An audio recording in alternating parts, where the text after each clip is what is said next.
India national developmental inclusive alliance என்ற தலைப்பில் India கூட்டணியினுடைய கட்சிகள், அதில் பங்கேற்கும் கட்சிகள், காங்கிரஸ் கட்சியினுடைய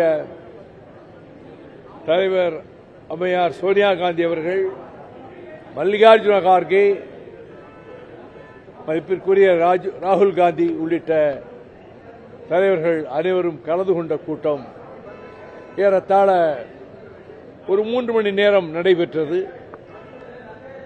தங்கள் கருத்துக்களை எல்லோரும் கூறினார்கள். ஒட்டுமொத்தமாக காங்கிரஸ் தலைமையில் ஒன்றாக இணைந்து சிறு கருத்து வேறுபாடுகளுக்கும் இடம் கொடுத்து விடாமல், like a one person army, அதை போல நாம் அடுத்து செயல்படுவதென்றும் 2 மாதத்துக்கு ஒருமுறை இந்த கூட்டணி கட்சிகளினுடைய கூட்டத்தை நடத்துவதென்றும், முதல் கூட்டம் ஆகஸ்ட் மாதத்தில் அநேகமாக 8ஆம் தேதி ஐதராபாத்திலே நடத்துவதென்றும் தீர்மானிக்கப்பட்டது.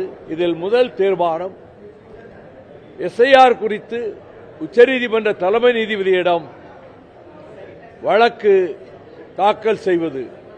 2வது, கல்வி அமைச்சர் தர்மேந்திர பிரதான் லட்சோப மாணவர்களுக்கு பெரும் வேதனை அளித்த நிலைமைக்கு காரணமான கல்வி அமைச்சர் ராஜினாமா செய்ய வேண்டும் என்பதையும் மிக முக்கியமாக வலியுறுத்தி தீர்மானங்கள் நிறைவேற்றப்பட்டன. விலைவாசி உயர்வு, மக்கள் படும் அவதிகள், வேலையில்லா திண்டாட்டம், இவை அனைத்தும் குறித்த அனைத்து கட்சி கூட்டத்தை அரசு கூட்ட வேண்டும், அரசுக்கு தலைமை தாங்குகின்றவர்கள் கூட்ட வேண்டும் என்பதையும் இந்த கூட்டத்திலே தீர்மானிக்கப்பட்டது. பெரும்பாலும்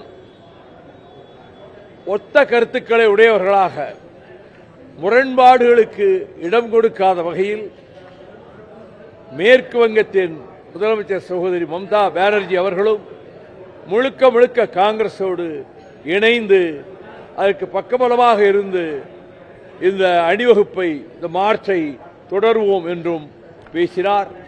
எனவே எல்லோரும் மன நிறைவு அடைகின்ற விதத்தில் தான் இந்த கூட்டம் நடைபெற்றது.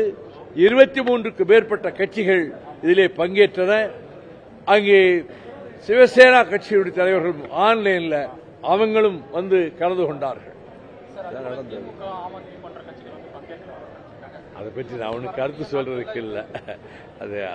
அது பற்றி நான் எதுவும் கருத்து சொல்ல விரும்பல. இன்னைக்கு கலந்து கொண்ட கட்சிகள் தமிழ்நாட்டிலிருந்து மறுமலர்ச்சி திராவிட முன்னேற்ற கழகம், விடுதலை சிறுத்தைகள் கட்சி, முஸ்லீம் லீக், குன்னாலி குட்டி அவர் முஸ்லீம் லீக் சார்பாக கலந்து கொண்டார். இந்திய கம்யூனிஸ்ட் கட்சி, மார்க்சிஸ்ட் கம்யூனிஸ்ட் கட்சி, அதனுடைய இந்திய கம்யூனிஸ்ட் கட்சியினுடைய தலைவர் அகில இந்திய பொதுச் செயலாளர் ராஜா, மார்க்சிஸ்ட் கம்யூனிஸ்ட் கட்சி சார்பில் ஜான் பிரிட்டாஸ் கலந்து கொண்டார்.